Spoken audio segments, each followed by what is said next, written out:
Presented by Points.com. With confidence comes standard. The homecoming parade here in Lawrence, Kansas. Last year the Jayhawks put up 76 points on Nebraska. And I'm pretty sure that the drum major who's back for homecoming was the drum major during the Gale Sayers era here in Kansas. Or maybe I could say the John and Junior Riggins era. He's still going strong.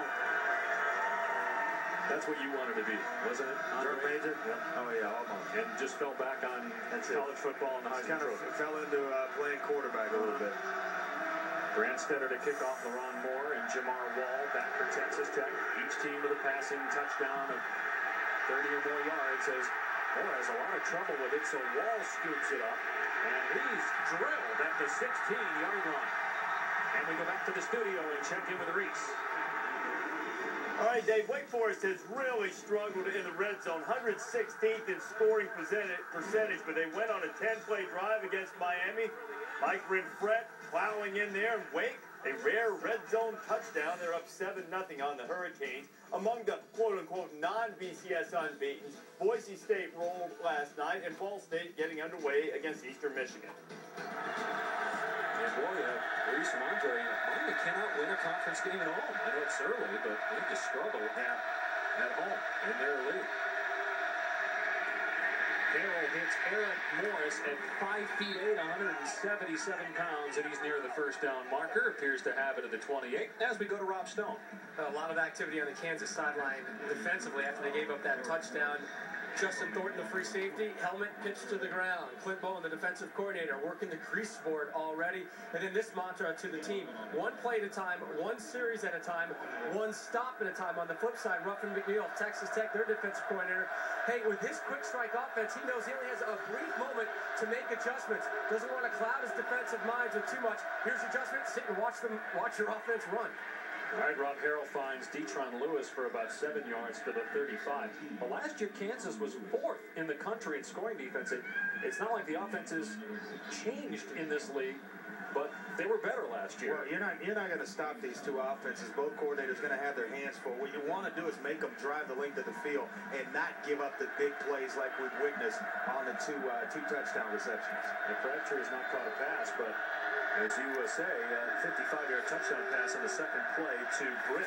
Here's a running play, and Baron Batch to the second and third levels, and he's out to the 45-yard line for a Red Raider first down. Yeah, he rejoined the team this year after sitting out most of last year with an Achilles injury. So bigger back, more physical running style. First team All-State out of Midland, Texas, out of high school. Averaging close to 8 yards a carry. Had a couple of touchdowns last week in the win at Texas A&M.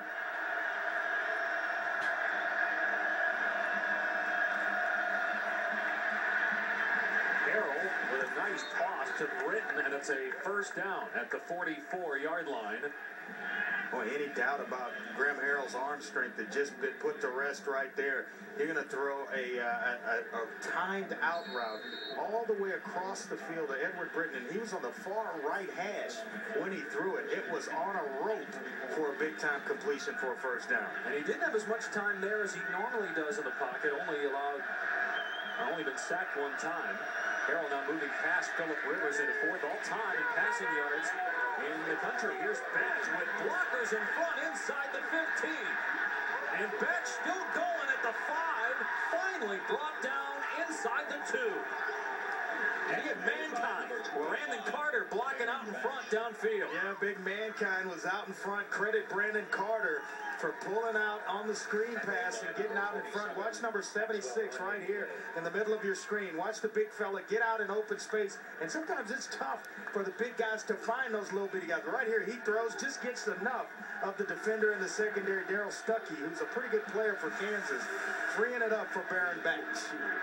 There's Mankind. We got a great shot of him in pregame. We'll show him when we can, but he's made up, isn't he? All ready for Halloween.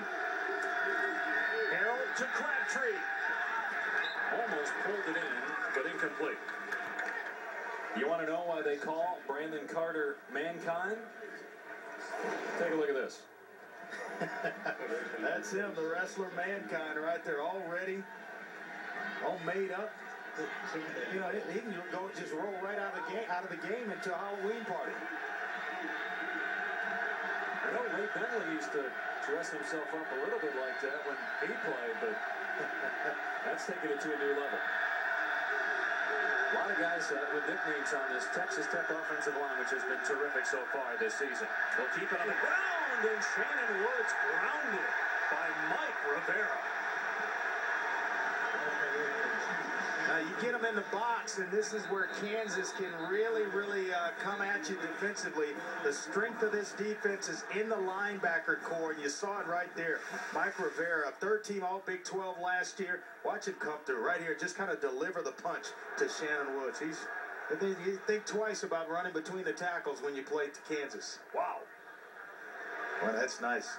Joe Mortensen, the senior linebacker from Concord, California, in there as well to help out his outside partner, Mike Rivera.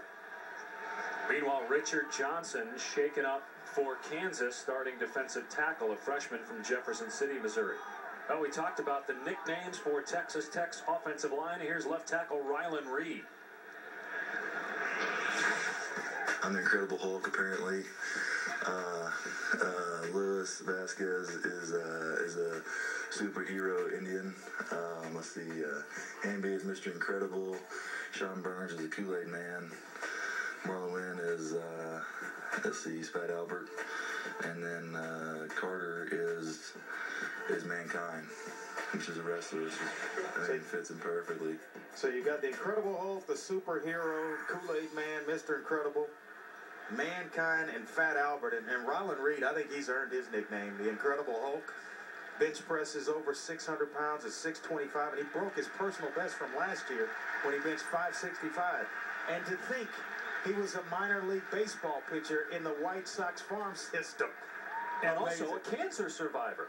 In 2004, diagnosed with cancer, and he is now cancer-free. You talked about being a former minor league pitcher with the White Sox. He's 27 years old. I can't wrap my hands around that. 625-pound bench press.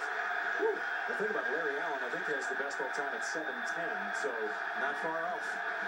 First third down of the game for Texas Tech.